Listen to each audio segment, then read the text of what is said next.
izina rya Data n'irya Mwana n'irya Mutima Mweranda, amen. Bene wacu dusangira urugendo rugenda mu ijuru, ndabaramukije ni izina rya Yesu Kristu, nitugire Kristu. Uno munsi dusabikanya ijambo ry'Imana riri muri Bibiliya mu gitabo ca mwene Siraki, ni ku kigabane cyaho cya gatanu, duhera ku karongo ka mbere tugeze ku karongo k'umunani. Ijambo ry'umutwe rivuga ngo itunga. Ntukihambirire ku matungo yawe, kandi ntukavuge uti arakwiye. Ntukishinge umushaha wawe n'ubukomezi bwawe mu gukurikiza ibyipfuzo by'umutima wawe. Ntukavuge uti ninde amvise ko ububasha, kuko umukama azoguhana nta kabuza. Ntukavuge uti ko nacumuye nabaye iki, kuko umukama aragoragoza. Ntukijajare ngo uzoronka ikigongwe, wishinga kongereza igicumuro ku kindi. Ntukavuge uti ikigongwe ciwe ni cishi, azondekurira isinzi ry'ibicumuro vyanje, kuko afise impuhwe akagira n'ishavu, kandi uburake bwiwe butururira ku bacumuzi. Ntugatebe kugaruka ku mukama, kandi ntuze urigizayo imisi, kuko ishavu ry'umukama rizokwisuka giturumbuka. Igihano nicashika kiguhitane. Ntukihambirire ku matungo adatunganye, kuko ntaco azokumarira ku munsi w'amakuba. Bene wacu muri Yesu Kristu, iri ni ijambo ry'Imana, dushimiye Imana. Aleluya, amen. Aleluya, amen, amen. Bana b'Imana rero, ijambo ry'uyu munsi rirakomeye, kuko ritubwira ngo itunga. Rero ijambo ry'umutwe riravuga ngo itunga. Turabe rero icyo Imana itubwira ku bijanye n'itunga. Akarongo ka mbere karavuga ngo ntukihambirire ku matungo yawe, kandi ntukavuge uti arakwiye. Bana b'Imana, Imana itubwira ngo ntitukihambirire ku matungo yacu, kandi ntitukabone ngo amatungo arakwiye. Kubera nibyo koko mw'iyi si nta n'umwe aranashima ko yarose amatungo akwiye. Umuntu aguma arondera, nibyo nyene ko umuntu akwiye gukora, akaguma akora mu gihe akiri mw'isi. Rero ntawoshima ngo amatungo arakwiye. Kabiri haravuga ngo ntukishinge umushaha wawe n'ubukomezi bwawe mu gukurikiza ibyipfuzo by'umutima wawe. Imana yo mwijuru dutabare cyane. Iki rero kiranadufata ngo ntukishinge umutima wawe, umushaha niwo mutima.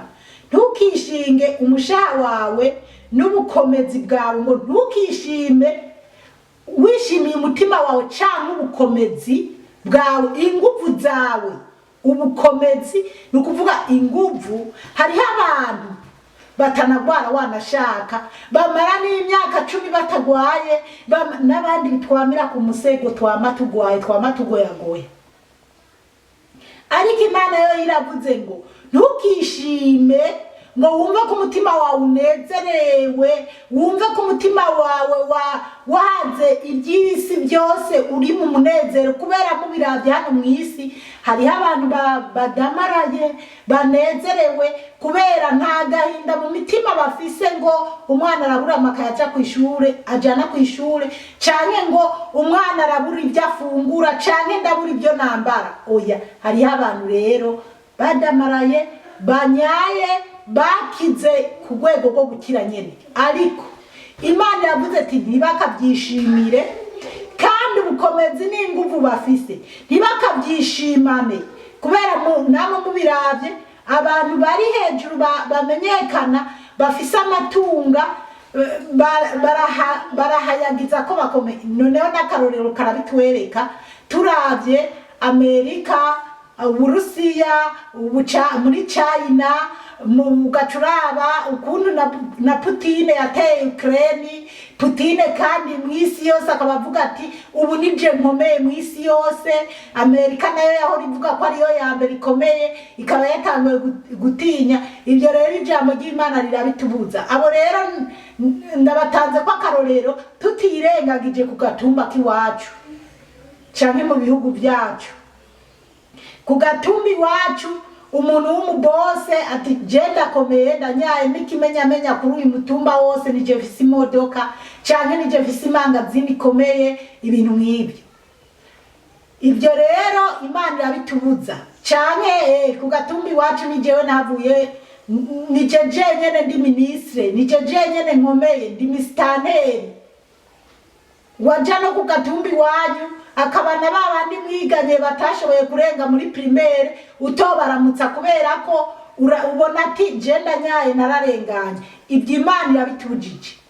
Hanyuma aho rero we muhiri mu ngozi wacu nk'ubu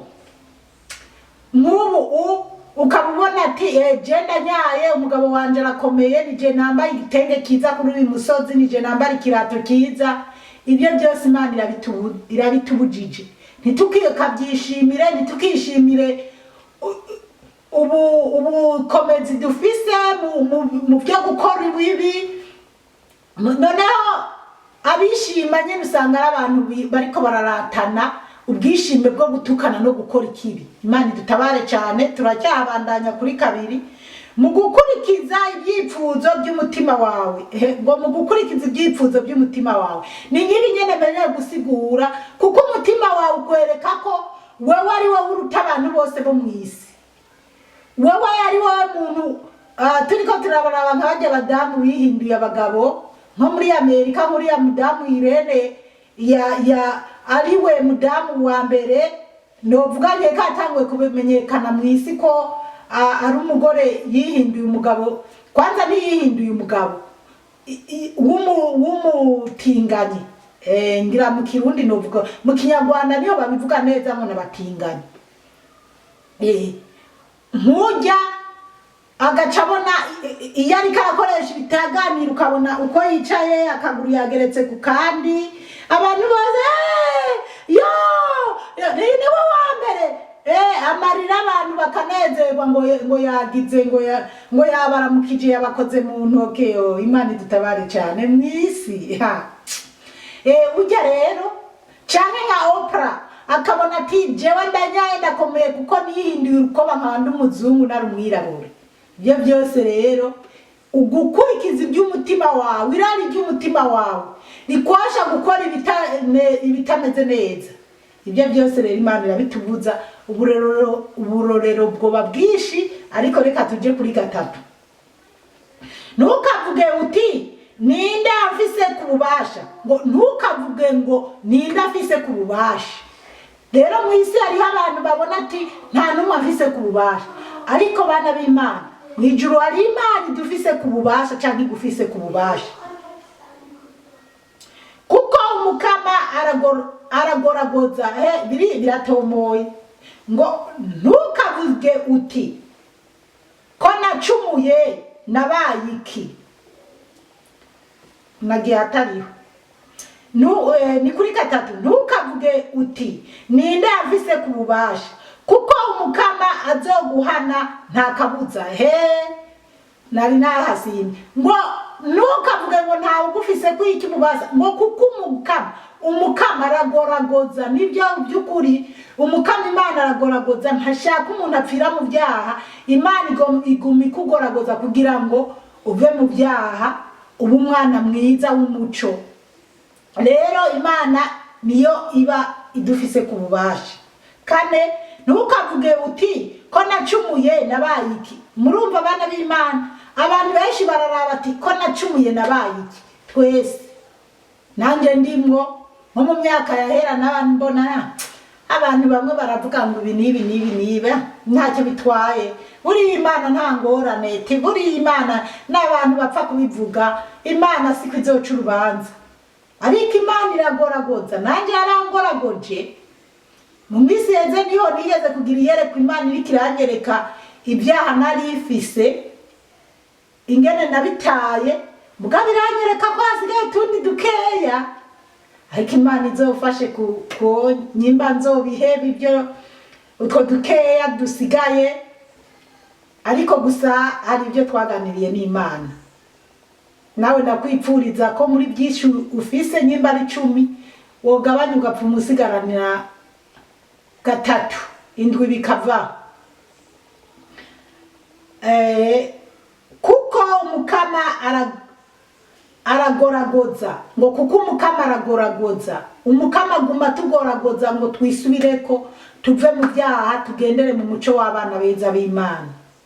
Hari kuri kane havuga ngo ntukavuge uti ko nacumuye nabaye iki, ko nacumuye nabaye iki. Warishe umuntu biranuma, warishe 2 3, warishe abantu waratikije, ugaca wumva ko nyene atangorane nejo nzica uwundi nahijya yejo nzica uwundi. Ariko Imana irabibona, nta babimenye mugabo Imana yarabimenye. Imana yo mwijuru dutabare cyane. Gatatu gatanu havuga ngo ntukijajare ngo uzoronka ikigongwe. Ngo ntukijajare ngo uzoronka ikigongwe. Abantu benshi nyene turijajara ati burya Imana izotubabarira, abandi nayo inyigisho z'ubu zozo zica zivuga ariko si zose. Ngo Yesu yabimariye ku musaraba, Yesu yabimariye ku musaraba. Yesu ko yemeye kumanikwa nk'uku kugira bijya yari yaratwigishije dutinye icyaha.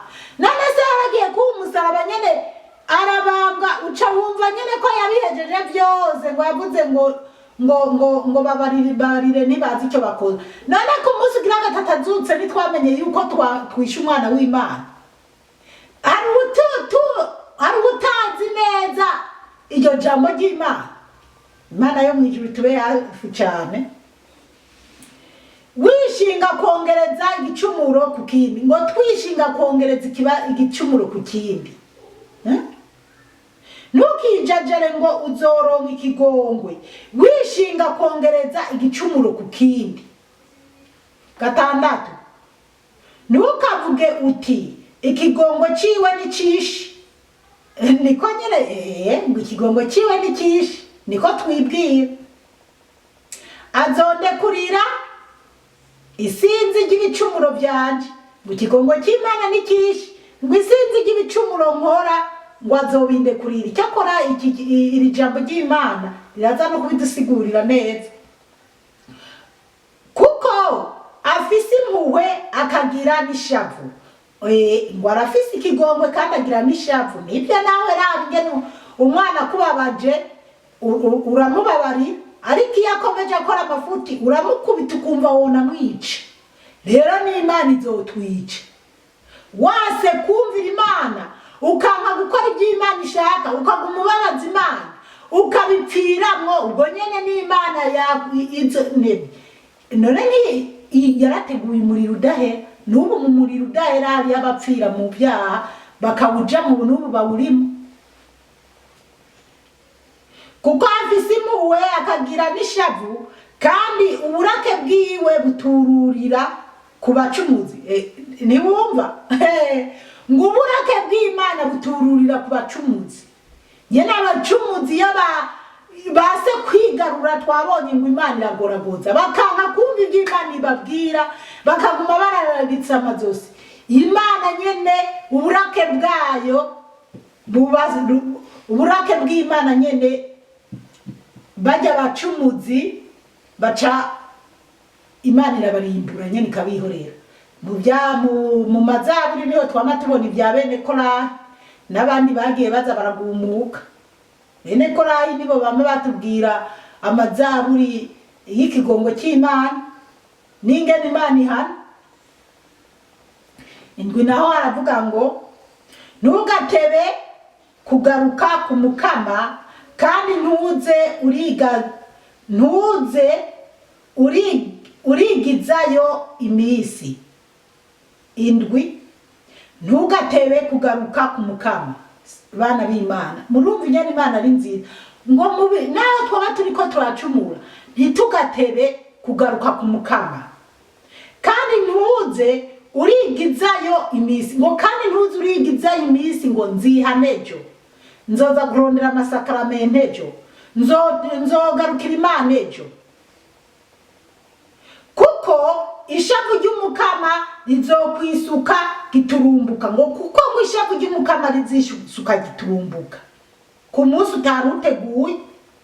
Igihano nicashika kiguhitane, ngo igihano gishitse kiguhitane. Bana b'Imana, ya majambo arakomeye cyane, burya turayasubiramo.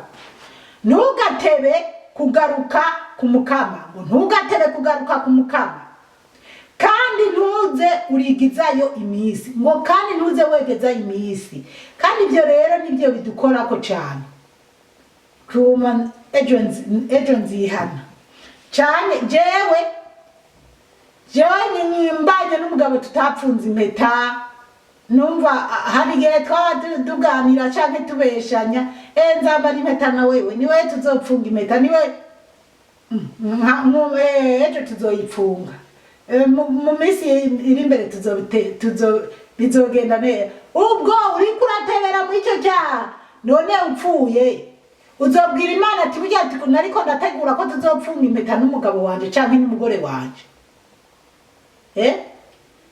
Uriko urumurozi, uzuronona ibyo wonona, uroga abana b'abandi, uroga abantu, hanyuma ukavuga ati burya ryari nzitegura nzobita.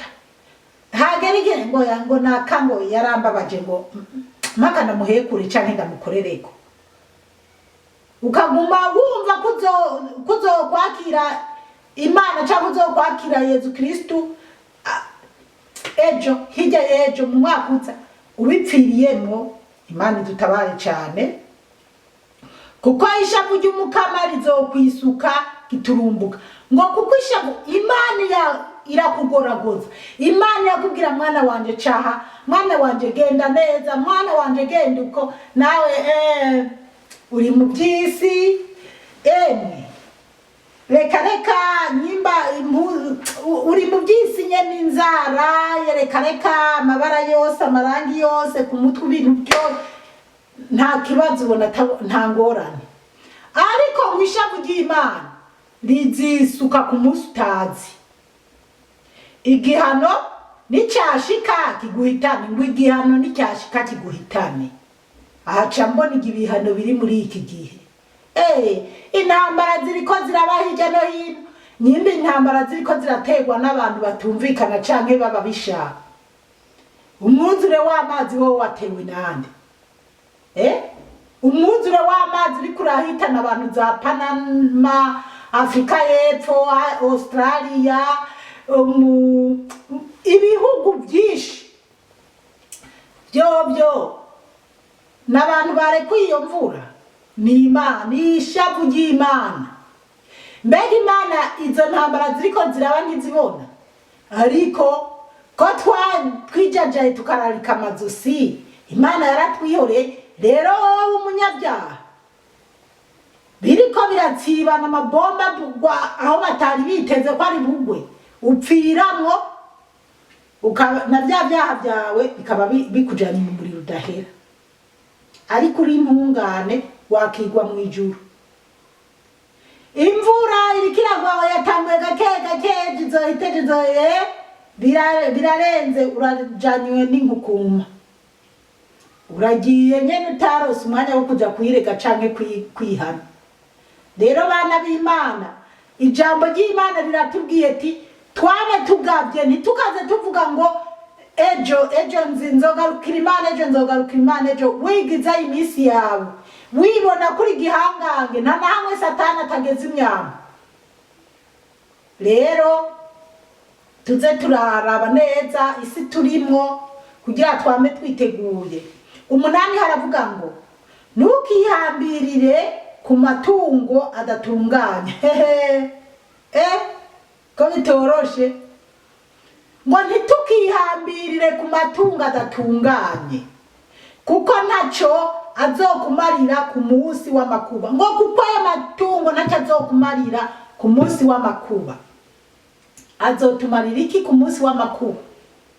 Sakarorero, intambara zo muri Afrika ziba byoroshe iyo muri ko muraraba Ukraine canke Ukraine ukuntu yatse, ukuntu abantu bataye bomotse abatapfuye atacyo bahunganye. Mbega bashikiye mu mazu y'amaetaje, bashikiye mu mazu meza y'amatara, bashikiye muri za Burende, warabaye impunzi urabizi. Jewe Zipora umusavyikazi w'Imana nzima sinzibagira ukuntu iwacu twari twaranezerewe, ubundi munsi tukisanga turi mu ngorane turyamye ku bitandara mu gahinga by'amabuye. Kandi sinzibagira ko navuye mu muryango wa data nkisanga ndi mu ishamba rya Tanzania, hanyuma nkashima Imana ko kandi Imana nyene yanzamuye uyu munsi nkaba nicaye mu nzira irimo amatara n'amazi, merewe neza, ntanateka kumbabura mu intera imyotsi wanashaka ntekantu heza. Ariko kandi sinijajara ngo mvuge ngo hari igihe ubu buzima aribwo nozokwamama, sinzi biri imbere yanje. Rero niyo mpamvu kuko jewe aho bigeze mbasigaye mvuga ati warakoze Mana, ubu rero reka nze ndarya, hanyuma ndabe televiziyo, nicaye mu ntebe nziza, nta ngorane, ubu byaratunganye ko ntariho inzu, kuriha amatara n'amazi n'ibindi kizima leta impa amahera yo kuriha. Ariko sinijajara, ahubwo akagaha Imana yantije ko kumererwa neza, ko kumva ko hari ibintu bigoye naciyemwo, noneho Imana ikaba yarambwiye ati mwana wanje aho akabereye mu nzu zipfa nikirekana kugirire neza nguhinzu. Ariko ntabwo sinijajara kuko ntazi ibiri imbere. Niyo mpamvu rero naba mu nzu imeze gute, naba muri etaje, naba mu nzu imeze gute, nawe naho wowe uba mu nzu yubatse n'ibyuma, kuko iyo iwanje yoyo ni bimwe wona kubita bana b'Imana bo muri Afrika. Izi nzu burya nkubise nk'uko wobona yatobotse. Rero waba rero muzubakishije ibyuma canke zimeze gute, ntukijajare ngo wumve ngo byaraheze. Oya, turacyari mu rugendo, uracyari mu isi. Reka kwegeza imbere iminsi ngo uzoburihana canke uzoburakizwa canke uzoburaja mu masakramenti. Emera ijambo ry'Imana, ugendere kuri gahunda canke ugendere ku mategeko y'Imana, umenye Imana, ureke kwishushanya n'iby'isi kugira ucungure ubuzima bwawe. Niharamuka uvuye mu mubiri uzogende kuba handi hantu heza, tuzoba mu mazu meza. Haleluya, amen. Tuzoba mu mazu meza atamenwa n'ibisasu, atamenwa n'umwuzure w'amazi, tuzoba tumerewe neza. Bana b'Imana, audio canke video reka tugeze ngaha, ariko nabibutsa ko ijambo ry'umutwe n'akajambo kamwe, indome 6, itunga, kugira ngo amatungo turimo ibyo dufise ntitubigereranye n'ibyiza tuzoba mu ijuru, tubone ko ibyo mu isi ari byondo bihera mu kanya gatoya, twihambirire ku byiza by'ijuru. Umukama Imana bahezagire cyane, mwarahezagiwe n'Imana, mugire umugisha. Ku izina rya Data n'irya Mwana n'irya Mutima Mweranda, amen.